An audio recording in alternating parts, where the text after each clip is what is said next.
Blessed day to you, all my sports to the bone people. Welcome back to the channel. Thank you all for tuning in. Hope everybody is doing okay. Hope you're all having a wonderful day thus far. All right, so I have a couple of stories for us to look at in this video. Now, we see where Johnson Charles and Julian Alfred, they were recently crowned or they recently walked away with top honors at the St. Lucia Sports Awards. So we'll zoom in on that. Plus, the ICC Champions Trophy, it gets on the way in a couple of days' time. Today is what, the 17th, and it starts on the 19th, right? I know that we're not taking part, but in honor of what we did in 2004, I will just remind you of the team that, was able to get the better of England in that final. I, to this day, remember us winning that game. I mean, I don't clearly remember everything because I was probably in about the fourth grade, grade 4. But I can still remember Ian Bradshaw out there doing his thing. So I'll walk you through how that game went in honor of the Champions Trophy. I mean, it's the last major trophy that we have actually won in terms of ODI and as it relates to ODI or test cricket. I mean, we won 2 T20 World Cups since, but a lot of people, they are still fighting to recognize T20 cricket as a part of the whole thing. So that is the last major trophy that we won outside of a T20 title. So I'll just walk you through that team. Now, let's just start with Johnson Charles and Julian Alfred. Want to say hats off to them. Congratulations for walking away with top honors at the recently concluded St. Lucia Sports Awards. So I'm taking this from the Sportsmax website. Gonna do a little bit of reading. So credit goes to Sportsmax for this information. So the headline says Alfred and Charles take home top honors at St. Lucia National Sports Awards.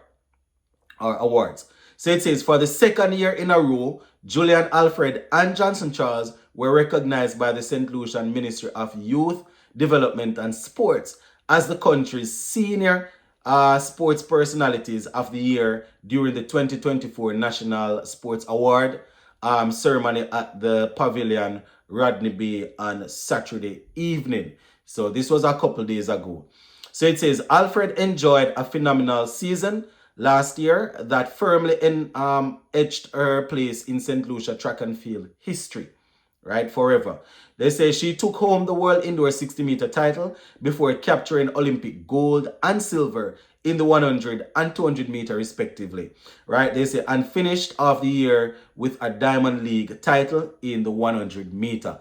And we all remember that, right? We all celebrated and stuff, usually we would have a couple of athletes from Jamaica up there in the mix of things, but it wasn't the best year for us in terms of winning a lot of medals. So Julian Alfred rose to the top, and you don't have to ask. We were behind her 100%, right? So it says the 2025 season has already seen the 23-year-old, already establish a new national records in the 300 meter short track and 400 meter short track, signaling her readiness for an even bigger year in 2025. Right, they say Alfred was also awarded 1 million, a 1 million check on Saturday. That was a reward pledged to her last September by the government of St. Lucia. Hats off to the government of St. Lucia. Track and field, they give us, the athletes, they give us a lot of, entertainment and stuff, but it doesn't attract a lot of sponsorship in comparison to some other sports. So you'll find some other athletes, if they're not at the very, very top, they don't really get a lot of sponsorship and, a lot of cash and stuff like that. So that is very, very good. Now, Johnson Charles, he took home the male honor after a year in which he was one of the top performing batsmen for the West Indies in the T20 international format. So they said the 36-year-old also had good showings in franchise cricket around the world, including a starring role in the St. Lucia Kings as they won their maiden Republic Bank Caribbean Premier League title. We all remember Johnson Charles dominating that CPL, right? So congratulations to Johnson Charles and Julian Alfred for walking away with top honors. All right, let's finish up with the ICC Champions Trophy, my people. As I said at the beginning of the video, it gets underway in a couple of days. On the 19th, we will have, that's Wednesday. Today is what? Monday. So it gets underway on Wednesday. I will see New Zealand taking on Pakistan starting at 4 a.m. And on the 20th, we'll have India versus Bangladesh, 21 South Africa versus Afghanistan. Then on the 22nd, we'll have England versus Australia. You know, and quite a few games. The games will be coming thick and fast. Unfortunately for us, West Indies will, you know, we're not a part of it. The ICC Champions Trophy, it's usually the teams that are ranked inside the top 8. So it's usually the top 8 teams that takes part in this tournament. And we are outside of that right now. So, you know, West Indies will not be taking part. No, just in honor of Champions Trophy and the last time we had a good run, 2004 when we won, right? We won 2004 and it was our bowler Ian Bradshaw that actually got the player of the match in that game. Not only for his bowling, but his batting. Don't know how many of you all remember Ian Bradshaw, you know, but this was around about the time when I not discovered cricket, but you know, I started understanding it more and more. You know, I can still remember my friends and I in the 4th grade at Clarksonville All-Age School in St. Ann there, you know, just waiting on break time and lunchtime to go out there and play cricket. You understand? Before school, after school. And you know, it was so much fun. You understand that it was so much fun. But as I said, this was when I really started to understand the game. Obviously, you would see people playing it in the 1st grade, 2nd grade, and 3rd grade. But by the time we're in 4th grade, we started organizing our own teams and can't wait for the lunch bell to ring to go out and play. But this is how things went in that game there, my people. So, you know, West Indies, we won that game by 2 wickets with 7 balls to spare. So it was a game where England scored 217 and we replied with 218 for 8, had 7 balls to spare. No, I'm only going to zoom in on our players, right? But I probably need to remind you that Marcus Trescothick scored a century in that game, 104 off 124 balls. And bowling for us, my people, he wasn't any out and out bowler like that. Wavell Hines got 3 for 24. You understand? Ian Bradshaw, he picked up 2 for 54 in that game. We also saw Chris Gayle and Dwayne Bravo getting 1 wicket apiece. Right? Corey Collymore also bowled back, also bowled 10 overs in that game. All right, so let's take a look at our reply, my people. Things got off to can I almost say a rocky start for us.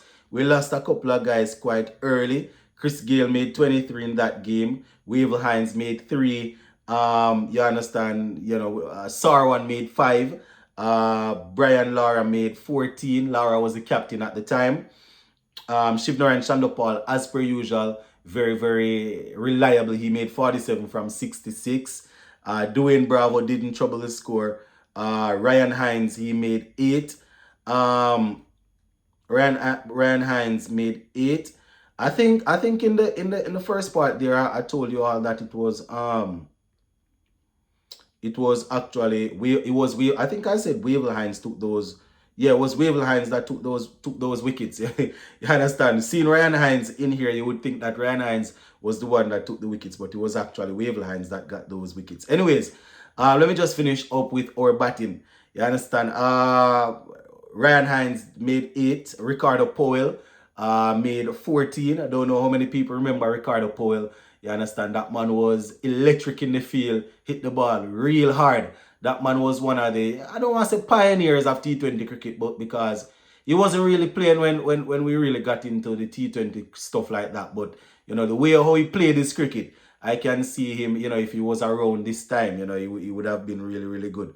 Courtney Brown, he made 35 not out, and Ian Bradshaw made 34. So those were the two guys that made sure that we got across the line. You understand? So I want to say shout out to those players, just highlighting them as we go through, as we get ready to go into Champions Trophy. We'll have to watch and support other teams. You understand? We love cricket, so obviously we're going to be keeping up with what's happening, but it's really tough to see a Champions Trophy. Some other, certain teams playing and we are not a part of it. Just goes to show that in some nations, cricket has evolved while it's basically moonwalking for us. But one of them things. Big up on yourself, my people. Stay safe. Bless up.